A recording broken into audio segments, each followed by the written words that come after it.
right, everybody. Welcome to the first ever edition of the KSL.com Game Center podcast, a podcast about everything involving Utah sports.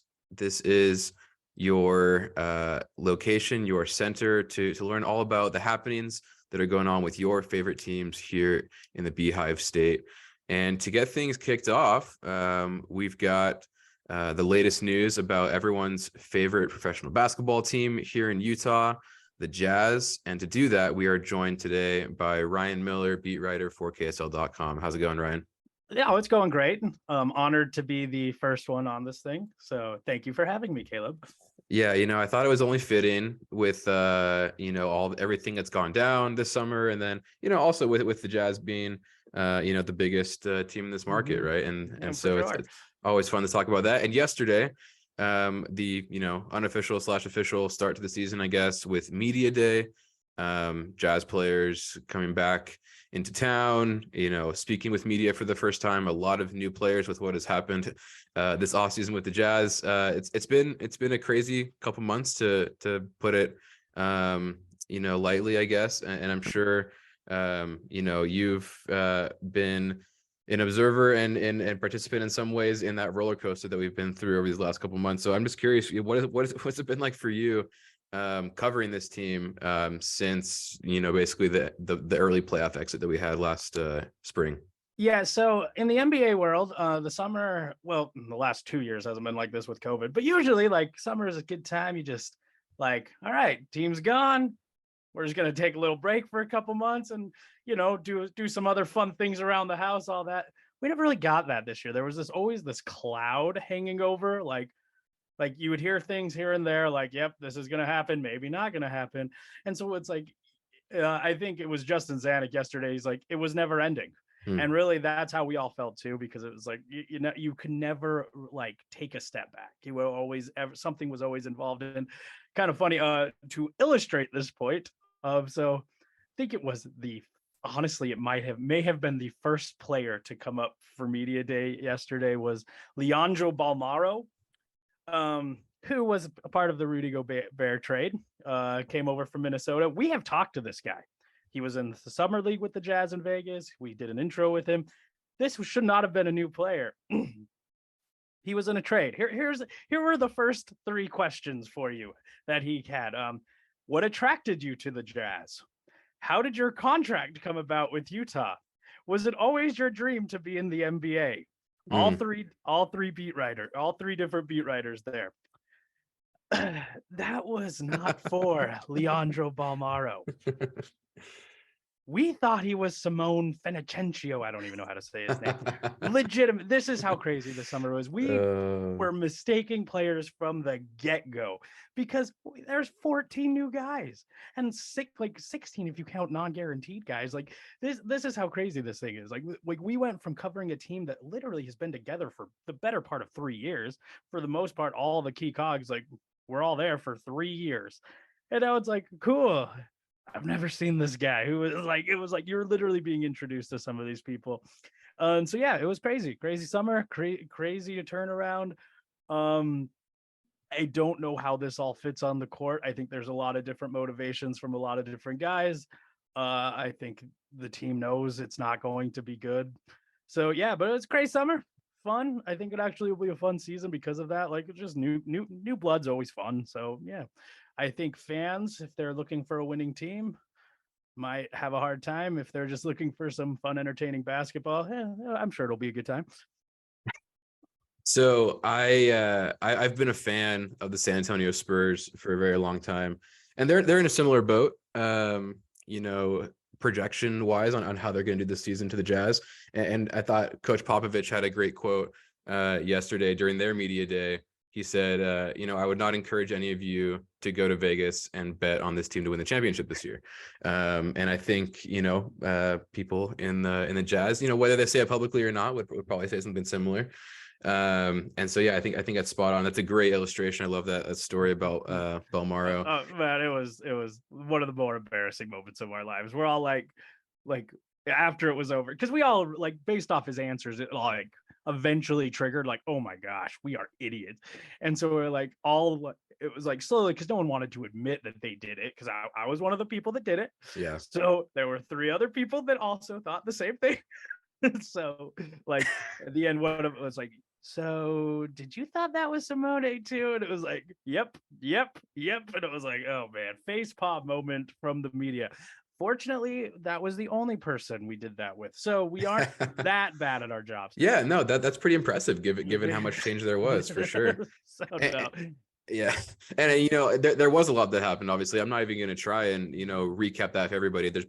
You've written plenty about it. I think people have read a lot about what happened. The basics, of course, the cornerstones of the team, Donovan Mitchell and Rudy Gobert, are no longer in Utah. Donovan Mitchell is in Cleveland, Rudy Gobert is in Minnesota. And as you mentioned, there are a host of new, mostly younger players with this team now. Yeah, and so like it was weird. It was weird yesterday, because usually you hear like, you know, the cliche stuff coming out of the training camp or media day. It's like, oh, our goal is to win this championship, win the division, win the conference. And like honestly, over the last 4 or 5 years, those were pretty legitimate goals. At least like getting to the playoffs was a legitimate goal. Like I think Malik Beasley was the only person to usher playoffs. And when like Jordan Clarkson was like, someone told that to Jordan Clarkson, it's like, oh, Malik said you could make the playoffs. You could just tell Jordan was like, really, man? Like I have to now like validate that comment. Yeah, Like, JC is not going to hide his feelings. yeah, like so he was just like, yeah. If if Malik thinks that, then we can do it. Like, and so it really is. I think they know what they are. This is a rebuilding team. This is a team that brought in a bunch of young guys that really aren't. It's an interesting group, because like usually you see these rebuilding teams. You look at like Oklahoma City, you look at Houston, and it's like, okay, they've got some high draft picks that they're hoping to build through with, and it's like there's really not that on this team. And so it's like they're almost. I think they're going to be better than those teams, but they're like their future is not right now like here type thing, because like they want to be bad, they want to go get a draft pick, they want to go get into the Wemby sweepstakes type stuff, but like right now you look at around their roster, it's like Jared Vanderbilt, that's a good player. Malik Beasley, he can score. Colin Sexton can score. Like Stanley Johnson's a good defender. Like they've got guys that can play a role in today's NBA, probably for better teams.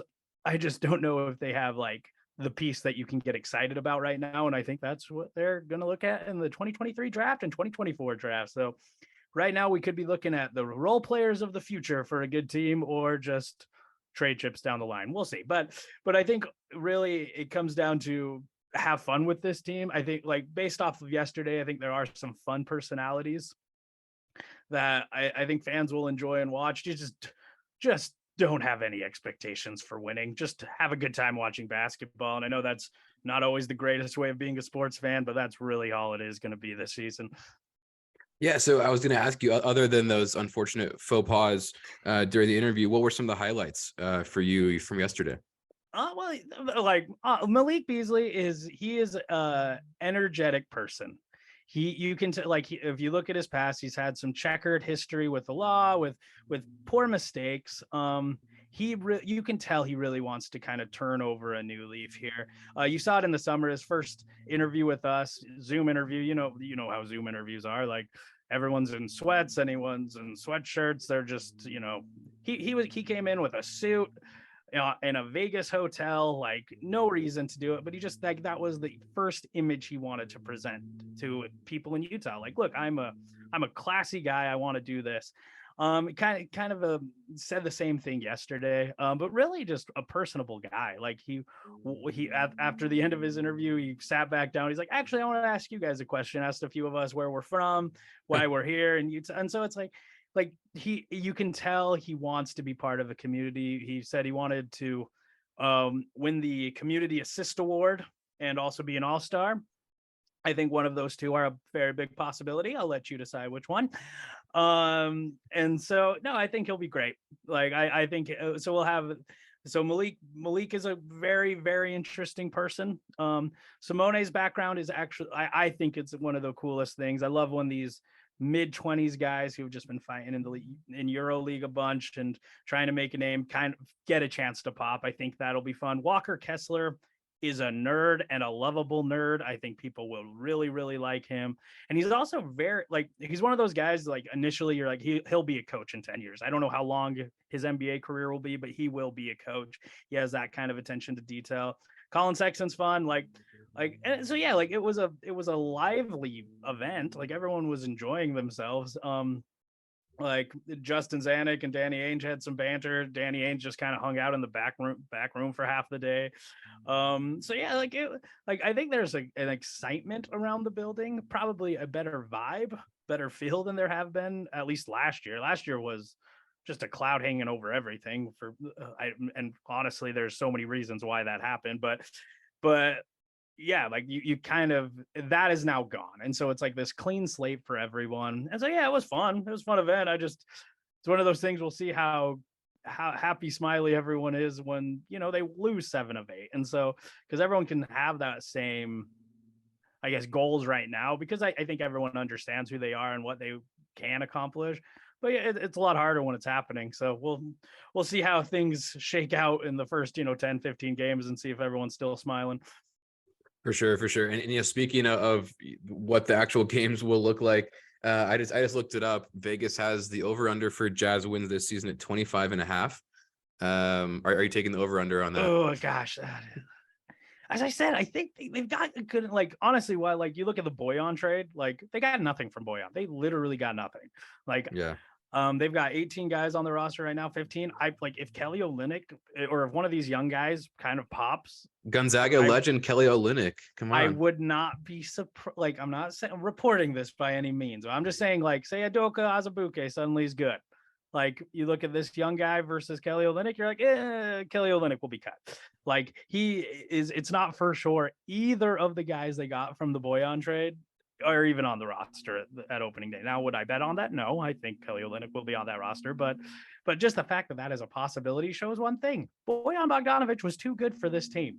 They tried to get what they had. They didn't want to give up any other pieces like a Jared Vanderbilt, and they're like, well, Bojan's good enough to win us a lot of games because he is good enough to win you a lot of games, and so.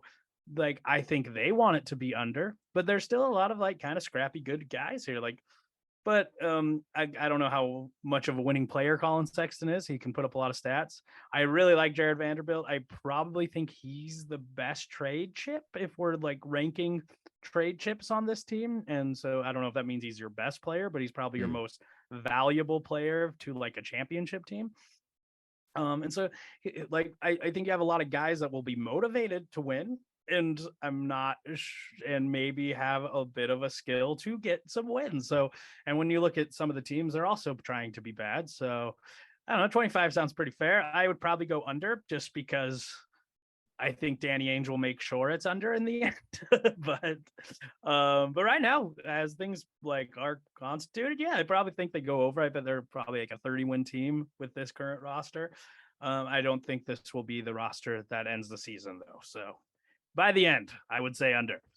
Yeah, so there's another interesting question to bring up. This will not be the roster that ends the season. So Danny Ainge has not been afraid to make moves. The Jazz have not been afraid to make moves the last couple months.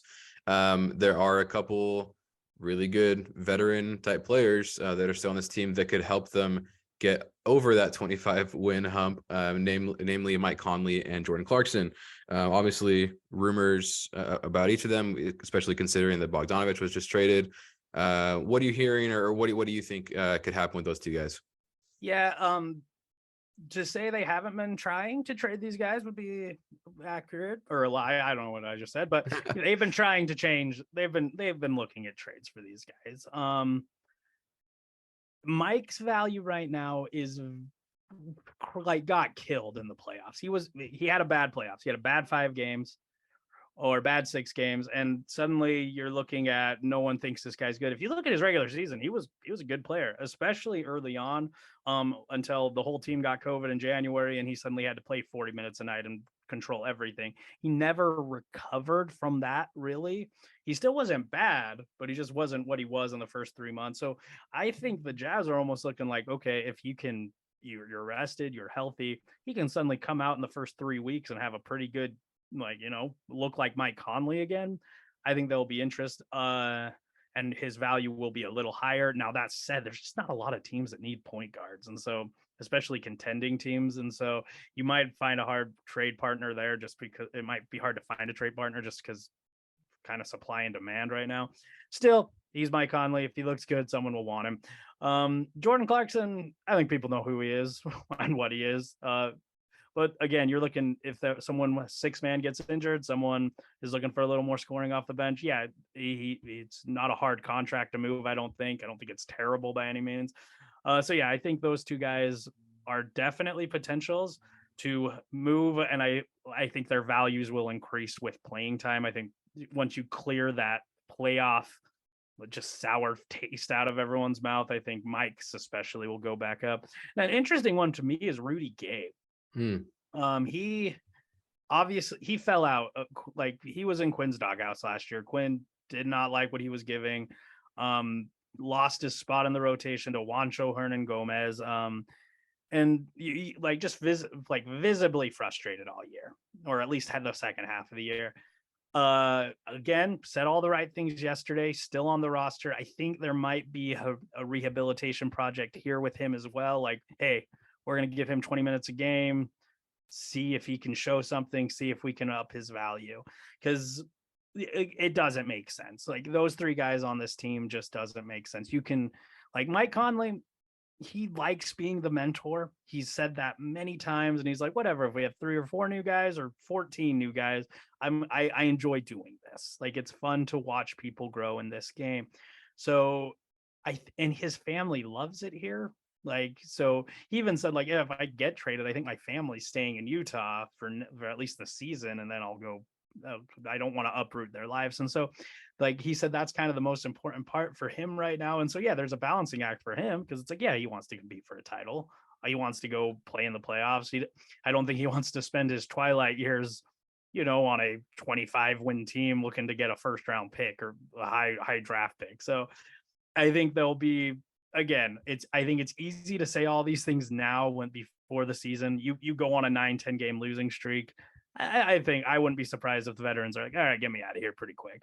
But who knows? It could be sooner than later, because there's a math problem on this team, a very big one, because you have 18 guaranteed contracts right now and can only go into the season with 15. So there needs to be something needs to happen, either waves, trades, like the Jazz have some decisions to make sooner rather than later. So now I think there's some obvious wave candidates on this squad, but like there's not 3 obvious ones. So there will have to be a move that is like, okay, if you can get Mike Conley for a 2nd-round pick right now, maybe you do it just to save a roster spot.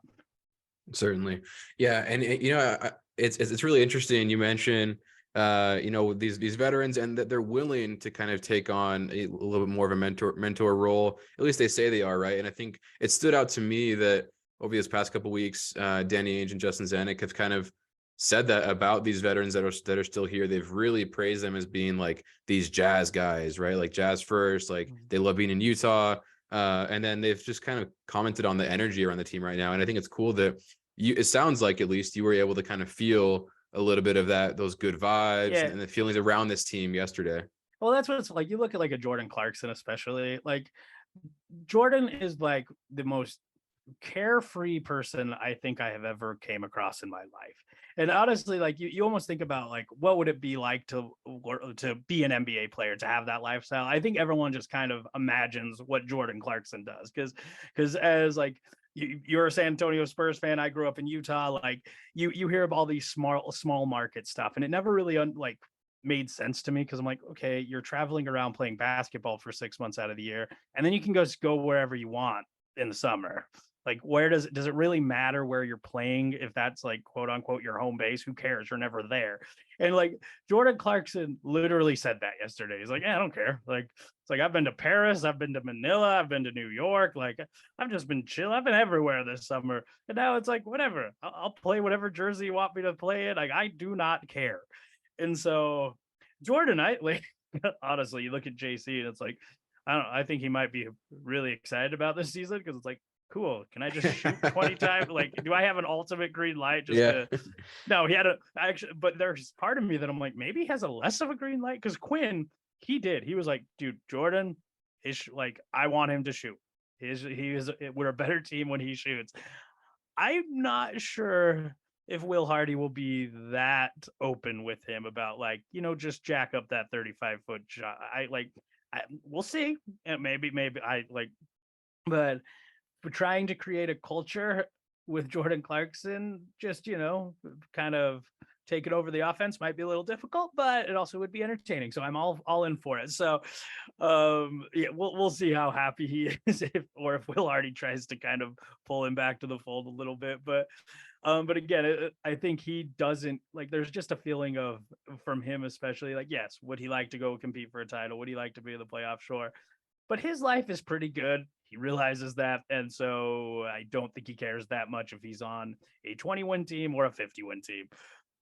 Yeah, and speaking of Will Hardy, I think he's still kind of a big question mark for a lot of fans. Being a young coach, first time head coach, and hasn't a lot of fans haven't necessarily heard from or seen from him. What are some of your first impressions? Getting to talk with him, and then maybe having that extended time with him yesterday at Media Day. Yeah, so I've talked to him a few times now. Impressive guy, like really is. Talking to the players, they all seem to really like the attitude he brings, just how he connects with them, and you kind of like that's probably expected with him being a 34-year-old head coach. Like you have like Mike Conley, Rudy Gay, they're older than their coach now, and like we talked to Mike about that, and he's just kind of smiled. He's like, no, it's funny because he says like, I'm young, but you're old. Like, because like same age, but you are considered ancient, and I'm this like wonderkin type thing. And it is actually kind of funny because it's like, yeah, it's true. It's just different profession, different life. Like, but I think there'll be a different, I don't know, relationship between the players and coaches for that reason. Just like you have to, like Quinn Snyder was 55, was a workhorse, was what did everything, like loved his players. But I think just like you meet someone in the same kind of area of life as you obviously connect a little better. And so I think you'll see a different relationship now on the court. Like he finally unveiled that he wants to be a team first offense and not have ball stoppers and all that. But I think he's one of those people that it's not going to be a coach that comes in with a set system and be like, we're going to run this. It's not like, hey, the Jazz are going to be a triangle team now, or we're going to just run pick and roll exclusively. I think he's a guy that he's going to look at his players, the personnel, and kind of figure out what he has. And so I think that begins today in earnest. He has, from what it understands, like, and just league rules wise, like he can't do a lot during OTAs. And so today we'll be kind of installed, trying to put stuff in. We'll kind of get a vibe of, hey, yep, we're gonna actually start running an offense. We're gonna see what Will Hardy is. And so yeah, big question mark. I don't know. like that's why Sunday's preseason game is going to be interesting. It was like, we'll see first off who his initial starting lineup is, who his initial rotation, and how he wants the Jazz to play. Because I think right now the NBA is kind of all the same. Everyone wants big wings that can rotate and a ball that flies around on the perimeter. Like really, it's really not that complicated at this point. It's kind of getting to that point, and how they kind of initiate that. And so we'll see. I'm excited. Like it is fun. Like you knew what we were getting every time with Quinn Snyder. Like it really was like you knew what his offense was, especially with Rudy Gobert and Donovan Mitchell. Like what those teams were going to look like, they're going to do. There's a complete mystery now. You just don't know, and we'll see on Sunday, kind of the start of it. Yeah, so training camp officially starts today here in Salt Lake and around the NBA. And then, as you mentioned, preseason gets started this week on Sunday. The team travels up to Edmonton, the Great White North, and takes on the Raptors. So there will be Jazz basketball being played this weekend for those interested. Yeah, that's crazy. Like preseason always sneaks up more than anything to me, because it's like you have like these dates of like, okay, that's media day, that's training camp, and then you kind of just forget, and you're like, oh wait, 3 days later, 4 days later, we're playing actual basketball games. All right, let's go. Like so so yeah, off season always comes to a very abrupt end, especially this one because it never actually started. It felt like so. Yeah, here we go. 2022-23 season. We're ready to roll. Can we get a quick prediction for the starting lineup against the Raptors? Ooh, oh man. All right. This is me. Like, I think you have to start Mike Conley still. I think that's just how it's always going to be, and unless he's not on the team anymore. I think Jared Vanderbilt obviously will be starting. Let's see. I'll go Colin Sexton, Malik Beasley, and probably Kelly Olynyk. That would be my 5 for now. There you go. I don't. It's a lot of new faces, a lot of new names, but certainly some promising production there. I mean, as you mentioned, all those guys, you know, maybe with the exception of Jared Vanderbilt, still a pretty young player. But no, yeah, Vanderbilt's not old. That's like, yeah. I think Stanley Johnson named it pretty good. He's like, no, there's baby youth and then there's good youth. Yeah, we're good youth. Like, yeah, we're all 26 or younger, but there's a lot of established players on this team. It's like, it's true. It's funny. It's like you look at it and it's like, man, yeah, Jared Vanderbilt, really good role player for a championship team. Even like a Colin Sexton, Malik Beasley, like they could probably do some things in a 8th or 9th man position. And Colin Sexton a little higher than that probably, but like it's funny because it's like, yeah, they just don't have the guys at all on this team, and so we'll see. It'll be a fun season because role players of the future, that's what I'm calling them. So it'll be fun.